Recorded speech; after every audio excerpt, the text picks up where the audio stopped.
Praise the Lord. Hallelujah. God's people, shalom on you.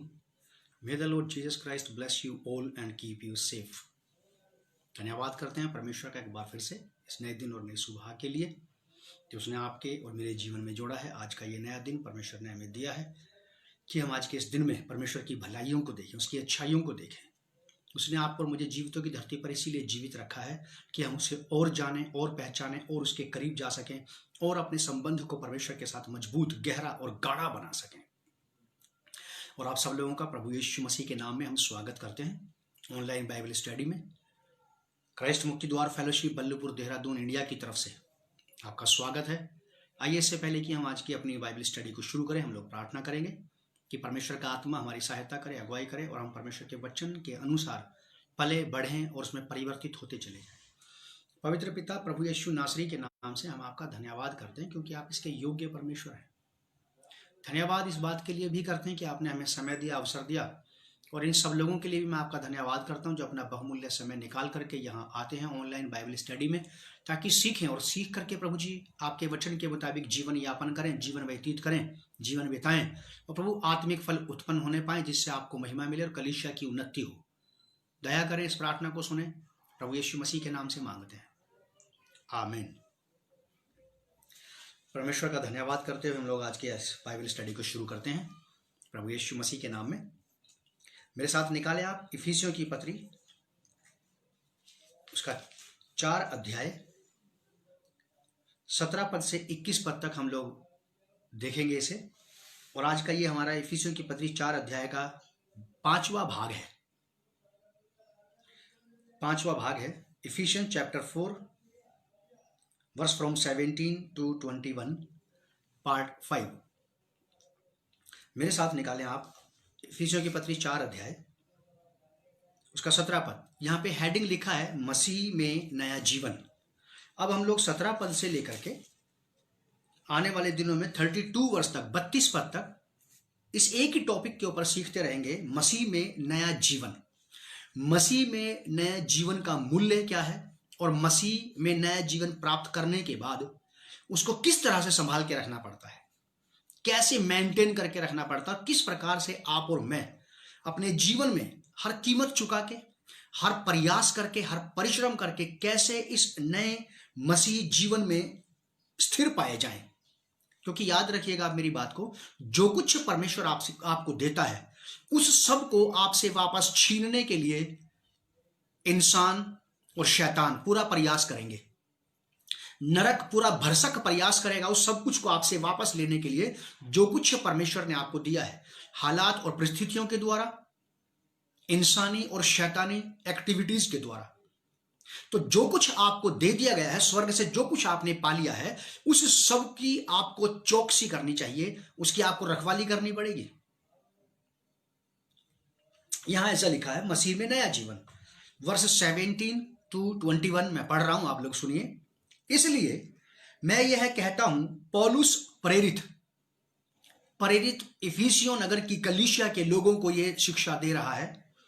इसलिए मैं यह कहता हूं और प्रभु में आग्रह करता हूं कि जैसे अन्य जातीय लोग अपने मन की अनर्थ रीति पर चलते हैं, अनर्थ रीति पर चलते हैं, तुम अब से फिर ऐसे ना चलो।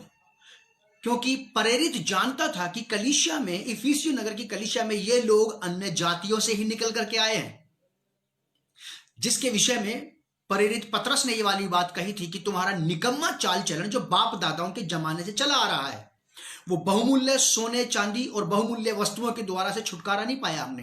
हमने प्रभु यीशु मसीह के बहुमूल्य और बेशकीमती लहू के द्वारा से छुटकारा पाया है। याद रखिएगा, इंसेस्टल्स जो होते हैं, पैतृक स्वभाव जो है, ये मनुष्य के अंदर चलता जाता है। ये तब तक चलता रहेगा जब तक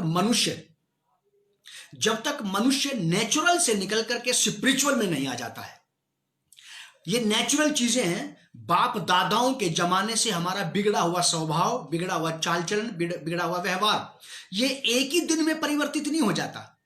ये एक ही दिन में पलक झपकते नहीं बदल जाता है। ये ऐसा कभी नहीं होता है। एक मसीह जीवन में, एक मसीह विश्वासी को, एक मसीह शिष्य को एक लंबे समय तक अपने जीवन में इसका संघर्ष करते रहना पड़ता है।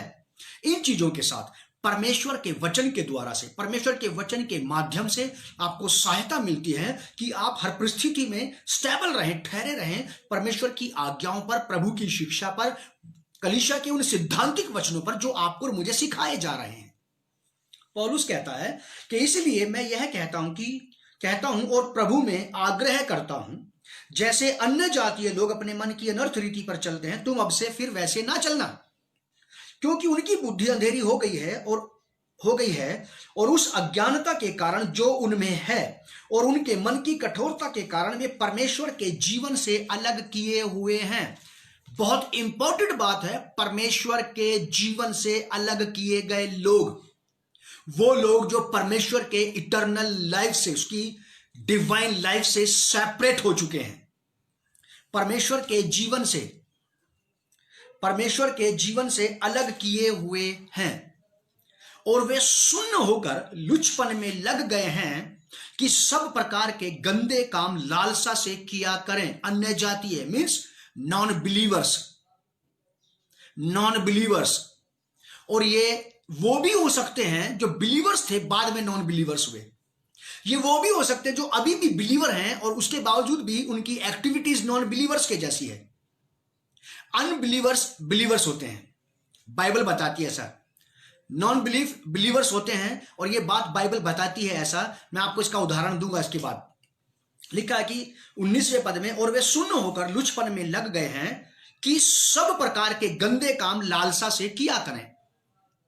प्रकार की बात, दो प्रकार के लोगों से संत पौलुस, प्रेरित पौलुस बात कर रहे हैं। एक तो उनसे जो कलीसिया में नए नए लोग आ रहे हैं, शामिल हो रहे हैं। ये वो लोग हैं जो अभी शारीरिक और सांसारिक लालसा से, अभिलाषाओं से, सड़ाहट से छूट रहे हैं।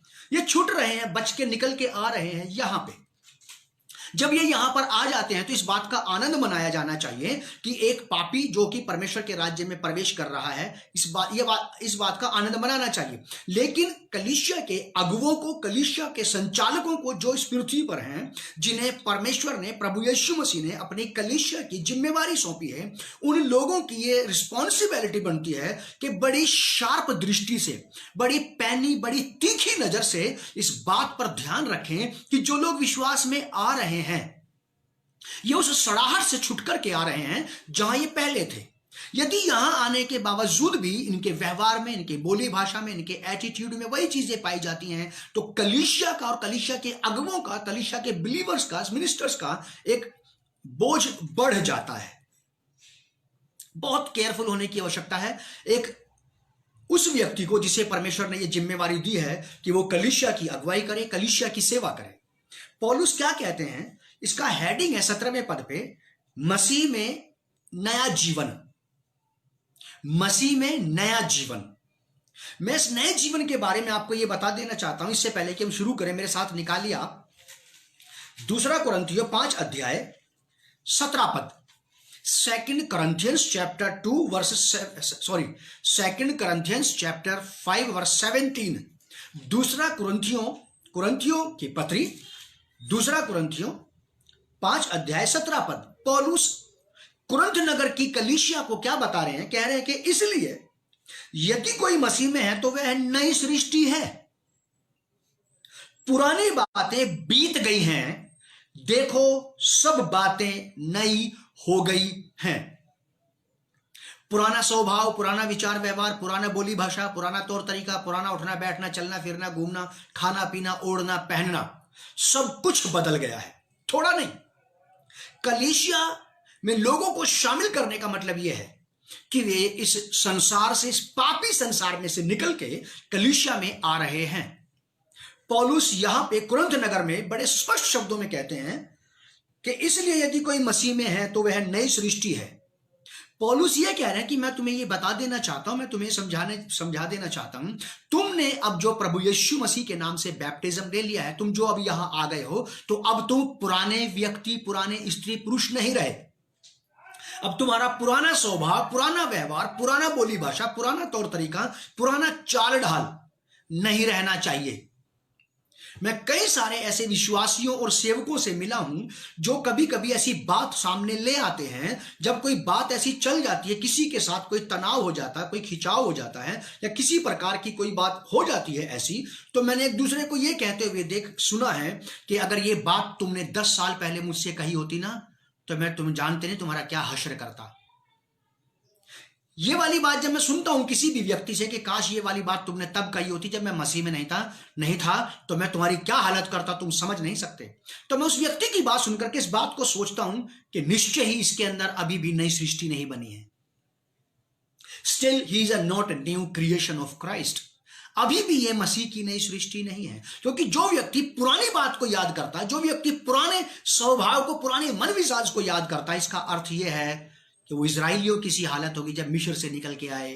वो निकल के तो आ गए थे मिस्र की गुलामी में से, लेकिन मिस्र उनके अंदर से नहीं निकला था। वहां के तरबूज, खरबूज, वहां के लहसुन, अदरक, वहां का खान पान, वहां का नॉनवेज, मांस हंडिया के पास बैठ करके हम तो खाते थे, वो चीजें उनके अंदर से नहीं निकली थी। पौलुस कहते हैं इसलिए यदि कोई मसीह में है तो वो नई सृष्टि है, सब कुछ बदल गया है। नया जन्म पाने का मतलब मसीह में यही है कि सब कुछ बदल जाना, सब कुछ बदल जाना। अगर अभी भी नहीं बदला है तो मेरे प्रियो इसे बदलना तो चाहिए, और अगर नहीं बदला है तो आप प्रयास करें, आप प्रार्थना करें, आप वचन का अध्ययन करें, और जैसा परमेश्वर का वचन आपको कहता है वैसा करते जाइए। बस इसके अलावा कुछ करने की जरूरत नहीं है, और सब कुछ नया होता चला जाएगा। मैं अपने जीवन में, अपने व्यवहार में, अपने स्वभाव में अच्छे से जानता हूं कि पुरानी बातें कौन सी हैं और नई बातें कौन सी हैं। ठीक उसी प्रकार से आप भी अपने बारे में बहुत अच्छे से जानते हैं। इफिसियों की पत्री 4 अध्याय 17 पद, पौलुस कलीसिया को कहते हैं, इसलिए मैं यह कहता हूं और प्रभु में आग्रह करता हूं। दो बातें, एक तो वो कह रहा है कि मैं तुम्हें कह रहा हूं, दूसरी बात वो कहता है कि मैं तुमसे आग्रह करता हूं, विनती करता हूं, निवेदन करता हूं कि जैसे अन्य जातीय लोगों का मतलब होता है नॉन बिलीवर्स, जो प्रभु यीशु मसीह पर विश्वास नहीं करते, जो प्रभु यीशु मसीह की शिक्षा से कोई सरोकार नहीं रखते, उनका प्रभु यीशु मसीह की कही गई बातों से कोई लेना देना नहीं है, उनका प्रभु यीशु मसीह की बातों का उनके ऊपर कोई असर नहीं है, उनकी दृष्टि में, उनके मन में, उनके व्यवहार में प्रभु यीशु मसीह की बातों का कोई आदर सम्मान नहीं है। मैं आपको यह बात भी बता देना चाहता हूं, आप और मैं जीवन में कोई भी मसीह व्यक्ति, कोई भी विश्वासी मसीह शिष्य, कोई भी डिसाइपल तब तक परमेश्वर की, प्रभु यीशु मसीह की बात को अपने जीवन में पहला स्थान नहीं दे सकता है जब तक उसने स्वयं परमेश्वर को, प्रभु यीशु मसीह को अपने जीवन में पहला स्थान ना दिया हो। हम प्रभु यीशु मसीह की बात को अपने जीवन में पहला स्थान तब तक नहीं दे सकते हैं जब तक खुद हमने अपने जीवन में प्रभु यीशु मसीह को पहला स्थान नहीं दिया है। हम प्रभु की आज्ञा का पालन तब तक प्रभु की आज्ञा का पालन भरपूरी से नहीं कर सकते हैं जब तक हमने आज्ञा देने वाले को अपने जीवन में सबसे ऊंचे स्तर पे नहीं बिठाया है। जब तक हमने आज्ञा देने वाले प्रभु यीशु मसीह को सबसे ऊंचा नहीं रखा है, तब तक हम उसकी बात को अपने जीवन में पहला स्थान नहीं दे सकते हैं। याद रखिएगा आप मेरी बात को।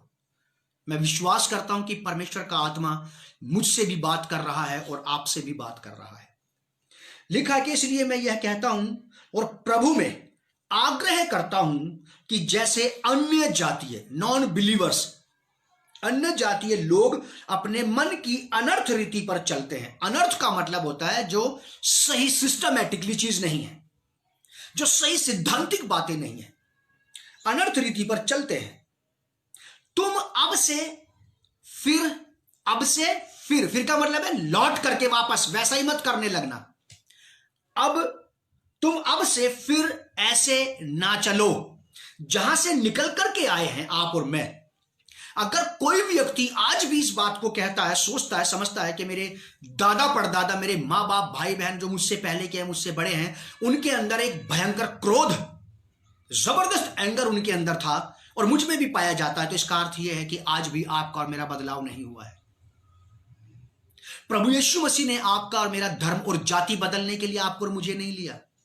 उसने आपके और मेरे सर्वांग व्यक्तित्व को बदलने के लिए आपको और मुझे लिया है, ताकि वो हम लोगों के अंदर परमेश्वर अपने पुत्र प्रभु यीशु मसीह को प्रकट कर सके और लोग परमेश्वर के पुत्र प्रभु यीशु मसीह को नया जन्म पाए हुए स्त्रियों और पुरुषों में देखने पाए। इस संसार में अकाल पड़ा हुआ है प्रैक्टिकल क्रिश्चियन डिसाइपल्स का, व्यवहारिक मसीह शिष्यों का अकाल पड़ा हुआ है। अकाल आप समझते हैं, जब लोगों को उनकी रोजमर्रा की आवश्यकताएं पूरी नहीं होती है, बड़ी मुश्किल से उनको भोजन जुटाना पड़ता है, भोजन पानी जुटाना पड़ता है। जब अकाल पड़ जाता है तो आवश्यकताओं की चीजों का अकाल पड़ जाता है, वो मीलों नजर नहीं आती है, उनके हाथ नहीं आती है। ठीक जस्ट वैसे ही मसीह बिलीवर्स तो बहुत सारे होते हैं, लेकिन मसीह को प्रकट करने वाले, मसीह यीशु को लोगों से इंट्रोड्यूस करने वाले, मसीह यीशु को लोगों से मिलवाने वाले ऐसे बहुत कम जीवन हैं जिनके जीवनों में से होकर के प्रभु दूसरे लोगों से मिल सकता है। पौलुस आने वाले नए विश्वासियों को, नए पैदा होने वाले कलीसिया में बच्चों को यह कह रहा है कि जैसे वो लोग चलते तुम अब से फिर ऐसे ना चलना। चेंज भी मस्ट, बदलाव निहायत जरूरी है। मौसम बदल रहा है ना, अभी नेचर बदल रहा है। देखिए प्रकृति का, सर्दियां आ रही हैं धीरे धीरे। आज 2020 31 अक्टूबर है और यहां शहर में सुबह शाम की कुछ हल्की सी ठंड शुरू हो गई और धीरे धीरे ठंड अपने पैर पसार रही है और एक दिन ये ठंड पूरी तरह से यहां पे आ पहुंचेगी। इससे पहले 4 महीने पहले क्या था, जबरदस्त गर्मी थी। उसके 6 महीने के बाद, 7 महीने के बाद फिर क्या होगा, फिर गर्मियां आ जाएंगी, भरपूरी के साथ आएगी। जब मौसम परिवर्तित होता है तो मान के चले कि फिर स्वभाव और जीवन को भी परिवर्तित होना अति आवश्यक है। बड़ी अजीब बात है कि इस मौसम को, इस वेदर को बदलने के लिए कोई नहीं कहता। एक बार परमेश्वर ने ऋतुओं को ठहरा दिया, उत्पत्ति की किताब के मुताबिक, बुक ऑफ जेनेसिस के अकॉर्डिंग। एक बार परमेश्वर ने मौसम को, वेदर्स को सिलेक्ट कर दिया, सर्दी गर्मी बरसात, दिनों रात, सुबह और शाम, वो अपने समय पे होते चले जाते हैं, उनको बार बार नहीं बोलना पड़ता परमेश्वर को। लेकिन बड़े अफसोस की बात है कि कलीसिया को, विश्वासियों को, डिसाइपल्स को बार बदलो, चेंज पैदा करो।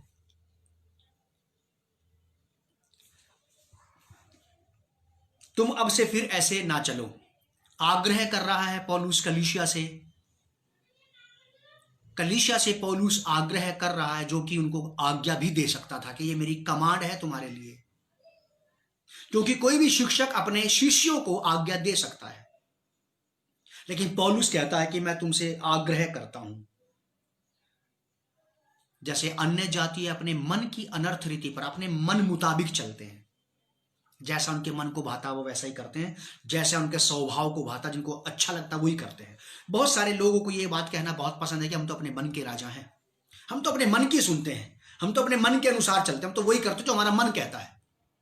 मैं जान जाता हूं कि ये व्यक्ति कभी भी परमेश्वर के मन के अनुसार नहीं चल सकता है और ना ही कभी भी ये परमेश्वर के मन को प्रसन्न कर सकता है, क्योंकि जिस व्यक्ति को अभी भी अपने ही मन मुताबिक चलने की धुन सवार है, वो परमेश्वर के मन के अनुसार कभी नहीं चलेगा।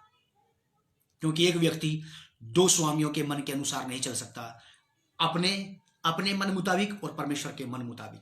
किसी ना किसी एक का मन तो तोड़ना ही पड़ेगा, किसी ना किसी एक व्यक्ति के मन को तो दुख पहुंचाना ही पड़ेगा, या तो अपने या फिर परमेश्वर के।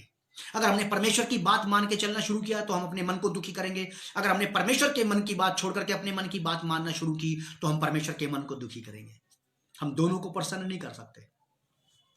18वीं आयत, इफिसियों की पत्री 4 अध्याय 18 पद, इफिशियंस चैप्टर 4 वर्स 18।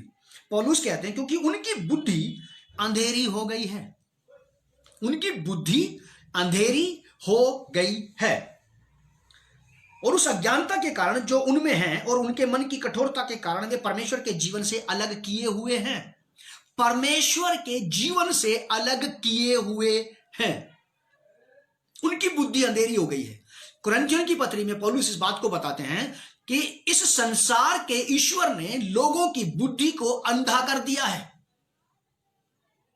संसार के ईश्वर ने, शैतान ने लोगों की बुद्धि को अंधा कर दिया है और वो समझना नहीं चाहते बुद्धि की, अकल की, समझ की बातों से। सभोपदेशक की किताब में, एक्लीसियस में राजा सुलेमान ने ये वाली बात कही है कि बुद्धिमान समझदार व्यक्ति के सिर में आंख होती है। सिर में आंख होने का क्या मतलब है? आंखें तो यहां सामने होती है, माथे के नीचे।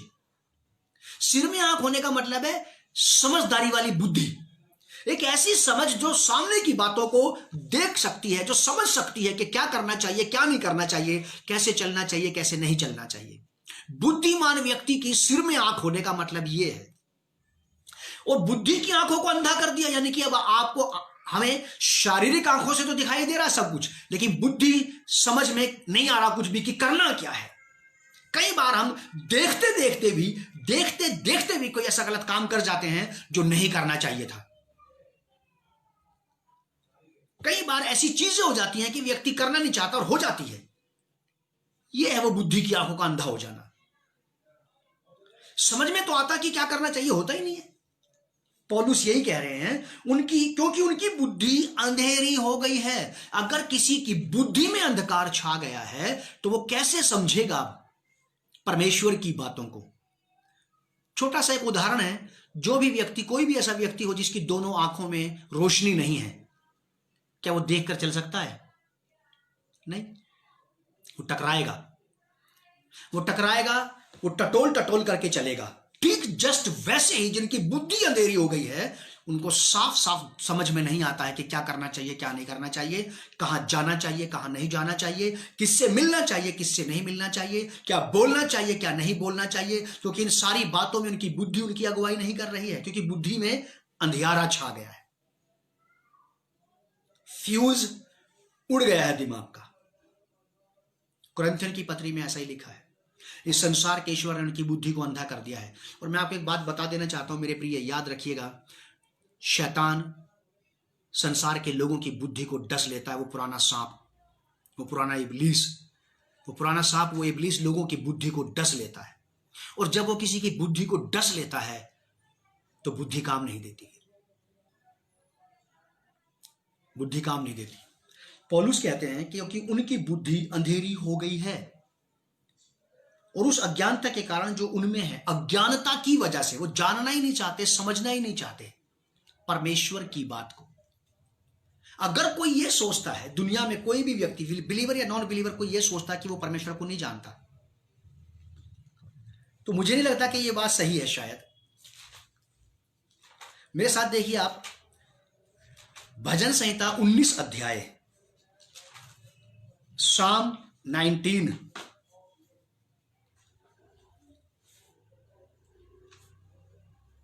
साम 19, यहां लिखा है कि भजन संहिता 19 अध्याय में ऐसा लिखा है, आकाश परमेश्वर की महिमा का वर्णन कर रहा है और आकाश मंडल उसकी हस्तकला को प्रकट कर रहा है। इस सृष्टि को देख करके, आकाश को देख करके, आकाश की कलाकृति को देख करके लोगों की समझ में यह बात आती है कि कोई ना कोई तो है इसका बनाने वाला। अब कौन इस बात को कह सकता है कि लोग परमेश्वर को नहीं जानते?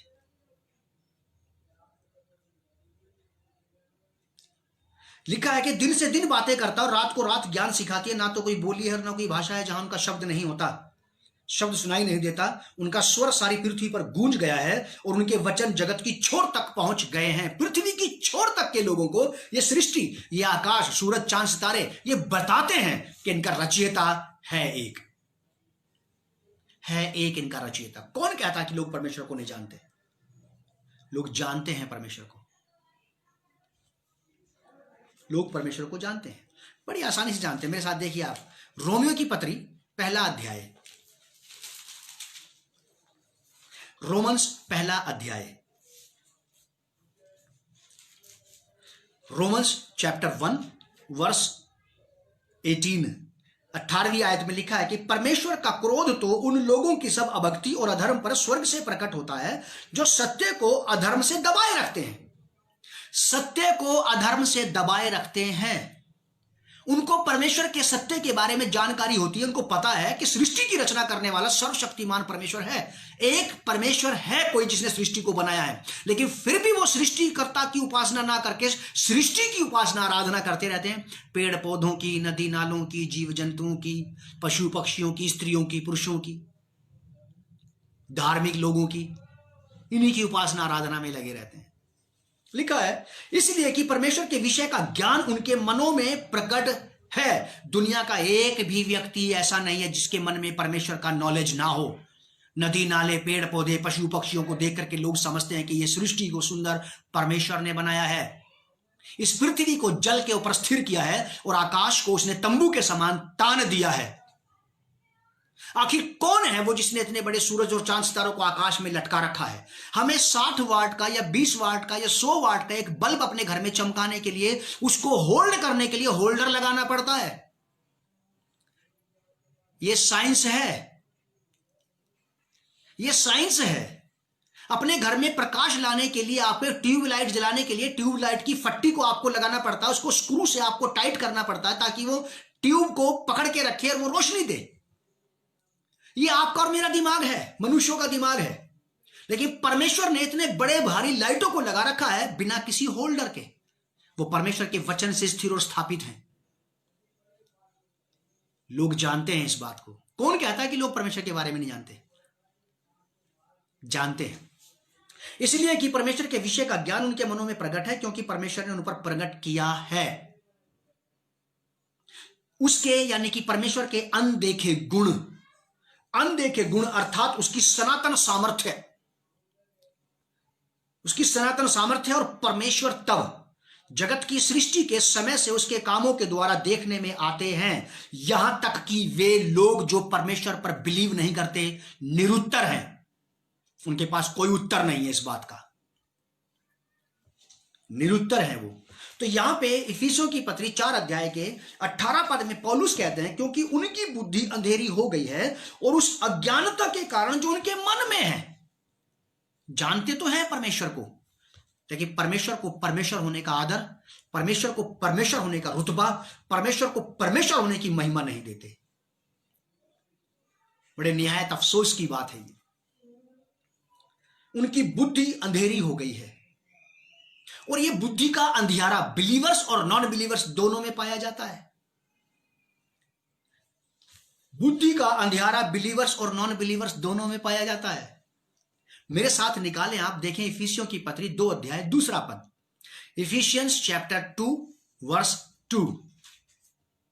अगर कोई विश्वासी, कोई नया जन्म पाया हुआ व्यक्ति, स्त्री पुरुष, यह सोचता है कि उसकी बुद्धि में अंधियारा नहीं है, तो ये वाली आयत आपको और मुझे, मेरे और अपने बारे में बहुत कुछ समझने में मदद करेगी। पौलुस प्रेरित यहां पे ये कहता है कि जिनमें तुम पहले इस संसार की रीति पर और आकाश के अधिकार के हाकिम के अर्थात उस आत्मा के अनुसार चलते थे जो आज भी आज्ञा ना मानने वालों में काम करता है, चाहे वो क्रिश्चियन हो या नॉन क्रिश्चियन हो। अगर आज भी कोई मसीह शिष्य, मसीह विश्वासी परमेश्वर के वचन के खिलाफ चलता है, आराधना करता है, प्रार्थना करता है, दशवांश देता है, परमेश्वर के भवन में जाता है, लोगों के साथ फेलोशिप करता है और वचन को अपने ऊपर नियंत्रण करने नहीं देता, तो ये वही वाला स्वभाव है, ये वही वाली प्रवृत्ति है जो पहले थी। आज भी उसका कुछ नियंत्रण, आज भी उसका कुछ कंट्रोल इन लोगों पर पाया जाता है। मैंने नहीं कही ये वाली बात, प्रेरित पौलुस ने ये वाली बात कही है कि जिनमें तुम पहले संसार की रीति पर। मेरे साथ देखिए आप इफिसियों की पत्री 4 अध्याय 17 पद, इफिशियंस चैप्टर 4 वर्स 17। इसलिए मैं यह कहता हूं और प्रभु में आग्रह करता हूं कि जैसे अन्य जातीय लोग अपने मन की अनर्थ रीति पर चलते हैं, तुम अब से फिर वैसे ना चलना, क्योंकि तुम भी वहीं से निकल करके आए हो। और ये आकाश का हाकिम शैतान आज भी आज्ञा ना मानने वालों में काम करता है। जितने लोग परमेश्वर की आज्ञा का पालन नहीं करते, जितने लोग परमेश्वर के वचन की अधीनता में नहीं जीते, जितने कलीसिया के अंदर, दुनिया की किसी भी कलीसिया में अगर कोई भी कलीसिया का सदस्य अपने अगुवों की अधीनता में नहीं रहता है, अपने अगुवों की बताई हुई बात के अनुसार नहीं चलता है, कलीसिया की एक ठहराए हुए सिद्धांत के अधीनता में अगर नहीं चलता है, तो उसके अंदर वो वाला आत्मा काम करता है जो आज भी विरोध और विद्रोह का आत्मा है, और वो है आज्ञा ना मानने वाला,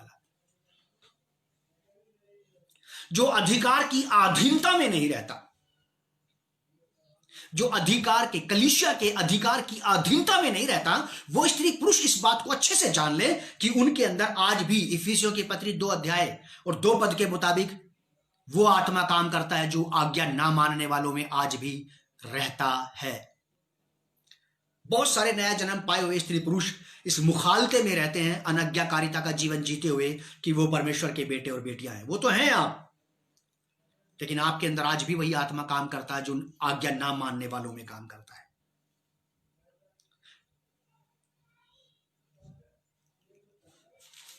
इफिसियों की पत्री 4 अध्याय 18 पद, क्योंकि उनकी बुद्धि अंधेरी हो गई है, उनकी बुद्धि को डस लिया गया है, गरस लिया गया है। पुराने सांप ने, उस अजगर ने, उस इब्लीस ने उनकी बुद्धि को डस लिया है और अब बुद्धि काम नहीं देती, क्योंकि उनकी बुद्धि अंधेरी हो गई है और उस अज्ञानता के कारण जो उनमें है और उनके मन की कठोरता के कारण, अज्ञानता की वजह से और मन की कठोरता के कारण कई लोग मन से परमेश्वर के मुरीद नहीं होते हैं। कई लोग मन से अभी भी प्रभु यीशु मसीह की अधीनता में नहीं आए हैं, प्रभु यीशु मसीह की कैद में नहीं आए। वो जैसे कि संत पौलुस कहते हैं कि मैं मसीह का कैदी हूं। यीशु मसीह ने उसको कैद में नहीं रखा था। यूहन्ना 8 अध्याय के 36 पद में ऐसा लिखा है कि पुत्र जिसे स्वतंत्र करता है वो स्वतंत्र हो जाता है। ये तो पौलुस ने खुद अपने आप को सबमिट किया था। I am the bounded slave of Lord Jesus Christ. मैं मसीह यीशु का बंध हुआ दास हूं। यीशु मसीह किसी को दास बनाने नहीं आए, फ्रीडम देने के लिए आए थे। वो तो अपने पौलुस ने अपनी फ्री विल से, अपनी स्वतंत्र इच्छा से अपने आप को घोषित कर दिया, सबमिट कर दिया, अधीन कर दिया कि मैं मसीह का दास हूं। दास का मतलब होता है कि अब उसकी कोई अपनी इच्छा नहीं है, अब उसकी अपनी कोई भी स्वतंत्रता नहीं है। जैसा स्वामी कहेगा मैं वैसा ही कहूंगा। वो कहेगा बैठ तो मैं बैठ जाऊंगा, वो कहेगा खड़ा हो जा तो मैं खड़ा हो जाऊंगा, वो कहेगा बोल तो मैं बोलूंगा, वो कहेगा चुप हो जा तो मैं चुप हो जाऊंगा, क्योंकि दास की अपने आप में कोई फ्रीडम, कोई स्वतंत्रता नहीं है।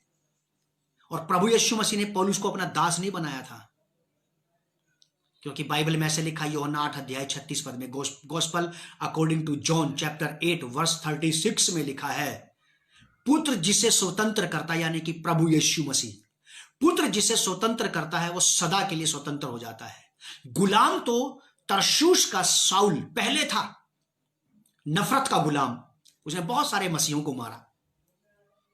बदले का गुलाम, उसने बहुत सारे मसीह सेवकों और विश्वासियों को कत्ल किया। मसीह यीशु के पास आने के बाद तो पौलुस स्वतंत्र हो गया था, आजाद हो गया था नफरत की गुलामी से, बदले की भावना से, झूठे धर्म और धार्मिकता के आडंबर से, जो किल करता है, लोगों को मार डालता है, जो मार डालता है।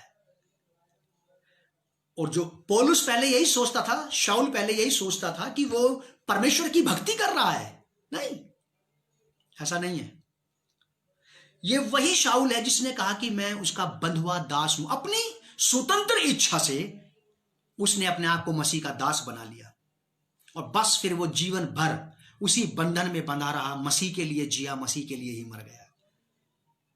उसने अपनी स्वतंत्रता का कोई पल अपने लिए नहीं जिया। फिर जो कुछ करता था मसीह के लिए, जो कुछ बोलता था मसीह के लिए, सब कुछ मसीह के लिए ही हो गया था, क्योंकि उनकी बुद्धि अंधेरी हो गई है और उस अज्ञानता के कारण जो उनमें है और उनके मन की कठोरता के कारण वे परमेश्वर के जीवन से अलग हो गए हैं। परमेश्वर के जीवन से अलग हो जाना, परमेश्वर के जीवन से अलग हो जाना बड़ी डरावनी बात है। ये बहुत डरावनी बात है, बड़ी दहशत की बात है। ये परमेश्वर के जीवन से अलग हो जाने का मतलब क्या है? प्रभु यीशु मसीह ने कहा कि मैं दाख लेता हूं, तुम मेरी डालियां हो। जो डाली मुझ में बनी रहती है और फलवंत होती है, मेरा पिता उसे छांटता है कि वो और फले। जो डाली मुझ में बनी रहती है और फलवंत नहीं होती, उसे वो काट देता है। और जो डालियां मुझसे अलग हो जाती हैं, प्रभु यीशु मसीह ने कहा कि वो सूख जाती हैं, सूख जाती हैं। परमेश्वर के जीवन से अलग हुए लोग सूखे हुए हैं। आप भी जानते हो और मैं भी जानता हूं। उनके जी में जी नहीं है, उनके मन में चैन और विश्राम नहीं है। बाइबल बताती है कि जो लोग परमेश्वर से अलग हो गए उनको अचानक विपत्ति आ घेरेगी, अचानक घबराहट उन पर आ पड़ेगी। क्यों? क्योंकि जो परम प्रधान के छाए हुए स्थान में बैठा नहीं रहता वो सर्वशक्तिमान परमेश्वर की छाया में ठिकाना नहीं पाता, और जो परमेश्वर की छाया में ठिकाना नहीं पाता है उसके चारों तरफ सुरक्षा का बाड़ा नहीं है, और शत्रु उसको दबाता रहता है, और वो शत्रु के सामने से, तकलीफ और बीमारियों के सामने से, परेशानियों के सामने से दौड़ता और भागता रहता है, दौड़ता रहता और बस दौड़ता रहता है, दौड़ता रहता और बस दौड़ता रहता है, और उसके जीवन में कोई चैन विश्राम नहीं होता। मसीह में नया जीवन। परमेश्वर के जीवन से अलग किए हुए हैं। निहायत अफसोस की बात है। मेरा अपना पर्सनल एक्सपीरियंस है ये। मैं एक सुसमाचार प्रचारक हूं, एक चर्च का पादरी हूं। जब लोग प्रभु के पास आते हैं मेरे द्वारा से, जब वो लोग प्रभु में आ जाते हैं तो आने के बाद मैंने मोस्टली लोगों से ये सुना है कि पास्टर साहब आप पहले हमारी जिंदगी में क्यों नहीं आए, या वो ये कहते हैं कि काश हम पहले ही प्रभु के पास आ गए होते तो हमारी जिंदगी में ये रौनक, ये आबादी, ये खुशहाली, ये बहाली, ये शांति, ये आनंद जो अब है ये पहले से होता। तो मैं उनको समझाता हूं, लेकिन तो भी आपका कोई नुकसान नहीं हुआ। आप आज भी बिल्कुल सही समय पे परमेश्वर के पास आए हैं, क्योंकि परमेश्वर ना तो कभी भी लेट होता है और ना कभी जल्दी करता है, वो कभी भी लेट नहीं होता। तो मेरे पास एक्सपीरियंस है, अनुभव है, मेरा पब्लिक डीलिंग का काम है, लोगों से मिलने का, और लोग यही कहते हैं। मैंने बहुतों को ये कहते सुना है, बहुतों ने मुझसे कही है ये वाली बात कि जब से प्रभु यीशु मसीह हमारे जीवन में आए हैं हमारी जिंदगियों के रुख बदल गए, हमारा जीवन नया हो गया है। हमने कभी नहीं सोचा था कि हम इस प्रकार का सुखमय जीवन, एक आनंदित जीवन, एक भरपूरी का जीवन, एक बहुतायात का जीवन जी सकते हैं, और यह जीवन प्रभु यीशु मसीह ही देता है। यूहन्ना 10 अध्याय के 10 पद के दूसरे भाग में प्रभु यीशु ने कहा बी पार्ट में, और मैं इसलिए आया हूं कि ये जीवन पाए और बहुतायात से पाए। जो लोग परमेश्वर के जीवन से अलग हो गए वो बहुतायात को नहीं देखेंगे, परमेश्वर की शांति को, परमेश्वर के आनंद को, परमेश्वर की उपस्थिति को, परमेश्वर के उन कारनामों को नहीं देख पाएंगे जो परमेश्वर अपने लोगों के लिए करता है। लिखा 19वीं आयत में कि वे सुन्न होकर लुचपन में लग गए हैं। सुन्न हो जाने का मतलब होता है जब शरीर के किसी भाग में कोढ़ हो जाता है तो वो उतना एरिया सुन्न हो जाता है, उसमें पिन चुभने से भी पता नहीं लगता कि कोई सेंस वहां पे है, सेंसेशन वहां पे नहीं होता है। फिर अगर किसी की बॉडी में पैरालाइज हो जाए तो उसके उस बॉडी के पार्ट को बिल्कुल पता नहीं लगता है कि वो पार्ट है कि नहीं है। इसे कहते हैं सुन्न हो जाना। ठीक वैसे ही बहुत सारे लोग परमेश्वर से अलग होकर के सुन्न हो गए हैं। अब परमेश्वर की बातों का उन पर कोई असर नहीं होता। परमेश्वर के लोग दिनों रात उनके लिए प्रार्थना करते रहते हैं, उनके घर में जा जा करके उनको प्रभु की बातें बताते रहते हैं, उनसे मिल मिल के उनको प्रभु की बातें बताते हैं। और कुछ लोगों ने अपने आप को खुद ही सुन्न कर लिया है, अपने हृदयों को बंद कर लिया है, और वे परमेश्वर की जीवनदायक बातों को सुनना पसंद नहीं करते, स्वीकार करना पसंद नहीं करते। और इसकी वजह यही है कि संसार के ईश्वर ने उनकी बुद्धि को अंधा कर दिया है। संसार के ईश्वर ने, दुष्ट बैरी शैतान ने, उस पुराने सांप ने, उस इब्लीस ने इनकी बुद्धि को डस लिया है, और अब बुद्धि काम नहीं देती। और वे सुन्न होकर, बिल्कुल सुन्न होकर के, सेंसलेस होकर के, सेंसेशन लेस हो गए हैं। उनकी बॉडी में कोई सेंसेशन नहीं है,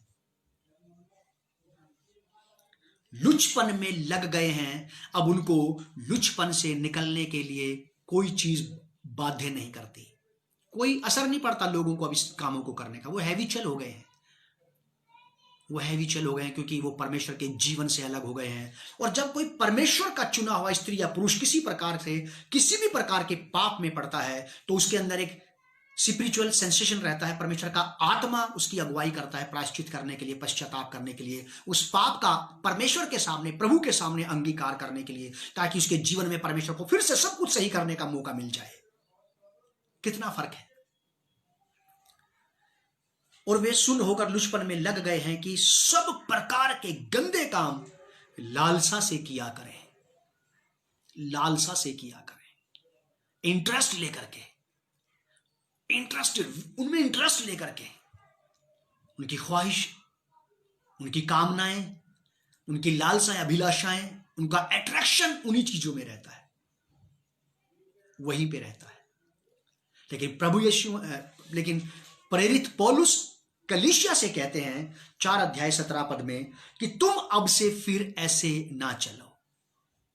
तुम वहां से बाहर निकाल लिए गए हो, तुम कलीसिया में शामिल कर लिए गए हो, तुम्हें परमेश्वर का जीवन मिल गया है, तुम्हें परमेश्वर का राज्य मिल गया है, तुम्हें बेहतरीन सबसे बड़ी बात इस दुनिया में परमेश्वर का नाम मिल गया है।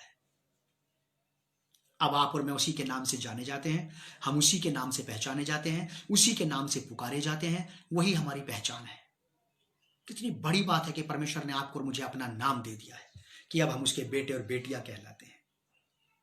जैसे आपके पिताजी का नाम आपको मिला हुआ है। सपोज कीजिए, मानिए अगर आपके पीछे कोई सरनेम नहीं होता तो समाज में आपको क्या कहा जाता? कोई ना कोई सरनेम हर एक व्यक्ति का होता है। यह सामाजिक नाम है, और स्पिरिचुअल आत्मिक जगत में परमेश्वर ने हमें अपना नाम दिया है, और हम उसके नाम से नरक में भी पहचाने जाते हैं और स्वर्ग में भी पहचाने जाते हैं। नरक ये दुष्ट आत्माओं को भी पता है इस बात का कि ये परमेश्वर के बेटे बेटियां हैं, और स्वर्ग की सारी सेवा टहल करने वाली आत्माओं को भी इस बात का पता है कि हम उसके नाम से जाने जाते हैं। 20 पद और 21 पद ध्यान से सुनिएगा, आप समय लास्ट में आ गए हैं अब हम लोग। वर्ष 20 और 21 में पौलुस कहते हैं, पर तुमने मसीह की ऐसी शिक्षा नहीं पाई। मसीह की ऐसी शिक्षा ही नहीं है कि हम परमेश्वर के जीवन से अलग हो जाएं और लुचपन में लग जाएं, सुन्न होकर के हमारी बुद्धि अंधेरी हो जाए। हमने ऐसी शिक्षा नहीं पाई। हमने तो ज्योति की शिक्षा पाई है, हमने प्रकाश की शिक्षा पाई है, हमने प्रेम की शिक्षा पाई है, हमने ज्ञान की शिक्षा पाई है, हमने दया की शिक्षा पाई है, हमने अनुग्रह की शिक्षा पाई है, हमने परमेश्वर के अधीनता में रहने की शिक्षा पाई है, और परमेश्वर को हे अब्बा और हे पिता कह के पुकारने की शिक्षा पाई है। और हमने ये शिक्षा भी पाई है लूका 10:27 के अनुसार कि अपने सारे मन, सारी बुद्धि, सारी शक्ति के साथ अपने प्रभु परमेश्वर से प्रेम कर और उससे लिपटा रहे। हमने तो मसीह की ऐसी शिक्षा पाई है, हमने मसीह की ऐसी शिक्षा पाई है, ऐसी शिक्षा पाई है हमने। और हम अपनी शिक्षा का आदर करें, उसका अनुसरण करें और अपनी शिक्षा के अनुसार चलते चले जाएं, ताकि ये डिफरेंस नजर आने लगे संसार के और आपके बीच में। हम मसीहों के और सांसारिक लोगों के बीच में डिफरेंस नजर आने लगे, हमारे हाव भाव से, हमारे बोली भाषा से, हमारे तौर तरीके से, हमारे ओढ़ने पहनने से भी। भांति भांति के बाल काटना, भांति भांति से बाल रंगना, भांति भांति के डिजाइनर फैशन के कपड़े पहनना, इस बार ये और इस बार वो, इस बार बालों को इधर से झुका लिया, इस बार बालों को इधर से झुका लिया। नहीं, हम इसलिए नहीं है, हम इसलिए हैं कि अपने जीवन से यीशु मसीह का इंट्रोडक्शन दे सके। लिखा कि पर तुमने मसीह की ऐसी शिक्षा नहीं पाई, वरन तुमने सचमुच, कलीसिया को कहा जा रहा है, वरन तुमने सचमुच उसी की सुनी, मसीह की सुनी, और जैसा यीशु में सत्य है उसी में तुम सिखाए भी गए हो। कलीसिया को यीशु मसीह की सत्य बातें सिखाई गई हैं, सत्य बातें सिखाई गई हैं। और तीमुथियुस की पत्री, 2 तीमुथियुस 2 अध्याय के 15 पद में पौलुस तीमुथियुस को यह कहता है, और ऐसा व्यक्ति बनने का प्रयत्न कर जो सत्य के वचन को ठीक रीति से काम में लाता हो। पौलुस इफिसियों की पत्री 4 अध्याय के 21 पद में कहते हैं, वरन तुमने सचमुच उसी की सुनी, यानी कि यीशु की, और जैसा यीशु में सत्य है, कोई मिलावट नहीं, कोई धोखाधड़ी नहीं, कोई बनावट नहीं, कुछ भी बना करके, कोई नई चीज क्रिएट करके थोड़ा बताई गई।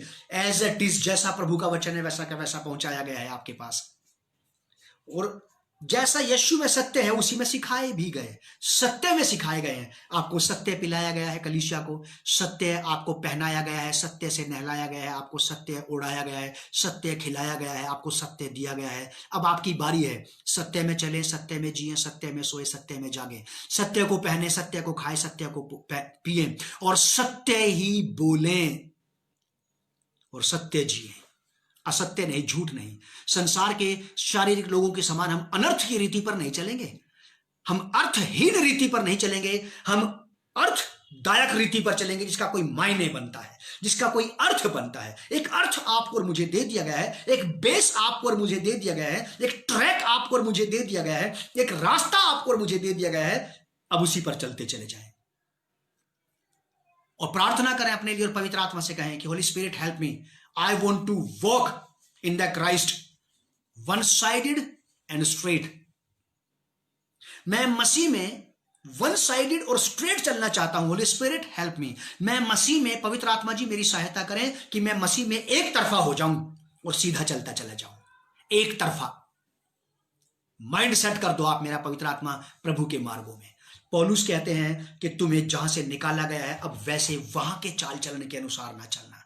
याद रखिएगा, फॉल्स नेचर, जो गिरा हुआ स्वभाव है, वो कभी भी किसी भी विश्वासी के अंदर सर उठाता है। और जब कभी ऐसा लगे आपको सर उठाता है तो आप प्रार्थना करें कि प्रभु मुझ में से इस निकम्मे और पैतृक स्वभाव को आप हटा दें, और प्रभु आपकी जरूर मदद करेगा, जरूर सहायता करेगा। पवित्र पिता प्रभु यीशु के नाम से मैं प्रार्थना करता हूं, इन सब सुनने वालों को आशीष दें, सफलता दे, कामयाबी दें, और जिस उद्देश्य से पिता परमेश्वर आपने इनको लिया है यीशु मसीह के लहू के द्वारा से, वो उद्देश्य आपका इनमें पूरा हो जाए। जो कुछ आप इनका बनाना चाहते हैं वो बनाइए, वो नहीं जो संसार और शरीर इनका बनाना चाहता है, ये वो कभी ना बनने पाए। ये वो बने पिता परमेश्वर जो आप अपने आत्मा के द्वारा से इनको बनाना चाहते हैं। प्रभु यीशु मसीह के नाम से इस प्रार्थना को हम मांगते हैं, आमीन। God's people, God bless you, and church of Christ once again, shalom on you.